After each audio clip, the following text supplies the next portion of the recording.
दोस्तों, बीजेपी के अंदर इस वक्त जो सबसे बड़ा सवाल चल रहा है वो सिर्फ शंकराचार्य और योगी आदित्यनाथ के बीच का टकराव नहीं है, बल्कि सत्ता, जाति, प्रशासन और हिंदुत्व की राजनीति के भविष्य का है।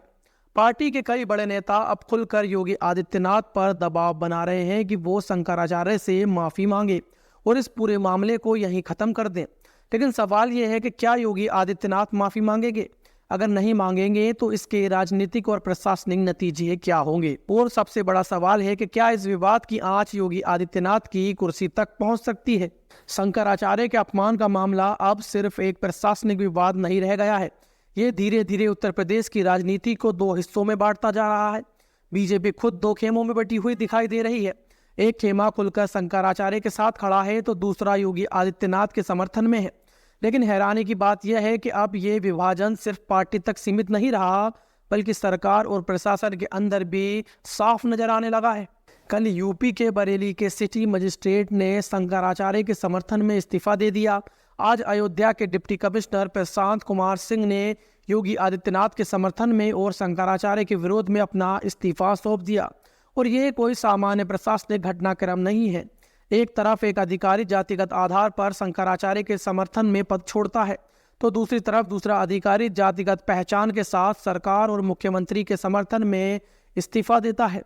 और इसका सीधा मतलब है कि राजनीति अब खुले तौर पर सरकार के अंदर घुस चुकी है। और अब ये सवाल उठने लगा है कि क्या उत्तर प्रदेश की सरकार जातिगत लाइनों पर बट रही है? क्या नौकरशाही भी अब ब्राह्मण बनाम ठाकुर की खाई में खड़ी दिखाई दे रही है? अब तक आरोप लगते रहे थे कि मुख्यमंत्री के सजाती अधिकारियों को प्राथमिकता मिलती है, लेकिन पहली बार ये आरोप इस्तीफों के रूप में सार्वजनिक मंच पर सामने आ गया है। और इस पूरे विवाद ने बीजेपी के अंदर भी भूचाल ला दिया है। कई सांसद, विधायक और पार्टी के पदाधिकारी योगी सरकार के एक्शन से असहमत नजर आ रहे हैं। जिला स्तर पर इस्तीफे हो चुके हैं। उप मुख्यमंत्री केशव प्रसाद मौर्य बार बार इशारों में ये कह रहे हैं कि शंकराचार्य भगवान समान है और उनका सम्मान होना चाहिए। और ये बयान सीधा सीधा मुख्यमंत्री को संदेश है कि मामला संभालिए वरना नुकसान बड़ा होगा। बीजेपी की वरिष्ठ नेता उमा भारती भी खुलकर शंकराचार्य के समर्थन में आ गई है।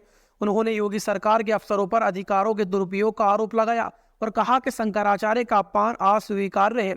और जब उमा भारती जैसी नेता सार्वजनिक रूप से बोलती हैं तो इसका मतलब साफ है कि पार्टी के शीर्ष लीडरशिप की चिंता बढ़ चुकी है और अब ये मामला दिल्ली तक पहुंच चुका है। आज पार्टी मीटिंग में विपक्ष ने केंद्र सरकार से सीधे हस्तक्षेप की मांग की है। विपक्ष का आरोप है कि शंकराचार्य का जानबूझकर अपमान किया गया है और प्रधानमंत्री को इसमें दखल देना चाहिए। और ये पहली बार है कि जब शंकराचार्य से जुड़ा मुद्दा राष्ट्रीय राजनीति का केंद्र बन गया है। और इस विवाद का सबसे संवेदनशील पहलू वो दृश्य है जो प्रयागराज से वायरल हुआ, जहां शंकराचार्य के शिष्य और भक्तों के साथ पुलिस की सख्ती, पिटाई और दुर्व्यवहार की तस्वीरें सामने आई थी। इन तस्वीरों ने सिर्फ विपक्ष को ही नहीं बल्कि बीजेपी के पारंपरिक हिंदू वोटर को भी झकझोर दिया है। जो पार्टी खुद को हिंदुत्व की सबसे बड़ी रक्षक बताती है, उस पर अब सवाल उठ रहे हैं कि क्या वो अपने ही धर्म गुरुओं की मर्यादा की रक्षा कर पा रही है। और असल समस्या ये है कि योगी आदित्यनाथ इस मामले में झुकते हुए नजर नहीं आ रहे हैं। उनका राजनीतिक और व्यक्तिगत स्वभाव ऐसा रहा है कि एक बार जो निर्णय ले लिया उस पर पीछे हटना उनके लिए आसान नहीं होता। और यही वजह है कि पार्टी के अंदर ये चिंता गहराती जा रही है कि योगी आदित्यनाथ बीजेपी को एक बड़े संकट में तो नहीं धकेल रहे हैं। ग्राउंड से जो संकेत आ रहे हैं वो भी बीजेपी के लिए अच्छे नहीं है। अगर शंकराचार्य माघ मेले से बिना स्नान किए लौट जाते हैं तो ये बीजेपी के खिलाफ एक स्थायी नैरेटिव बन जाएगा और ये कहा जाएगा कि जिस पार्टी ने हिंदुत्व के नाम पर सत्ता पाई थी उसी पार्टी की सरकार में हिंदू धर्म के सर्वोच्च गुरुओं का अपमान हुआ है। और ये साल चुनावी साल है। अगले साल उत्तर प्रदेश में निर्णायक चुनाव होने हैं और ऐसे में शंकराचार्य से टकराव बीजेपी के लिए राजनीतिक आत्मघाती साबित हो सकता है। हिंदुत्व के नाम पर वोट मांगने वाली पार्टी के लिए यह समझाना बहुत मुश्किल होगा कि वो अपने ही धर्म गुरुओं से टकराव क्यों कर रही है। और अब विकल्प भी बहुत सीमित है।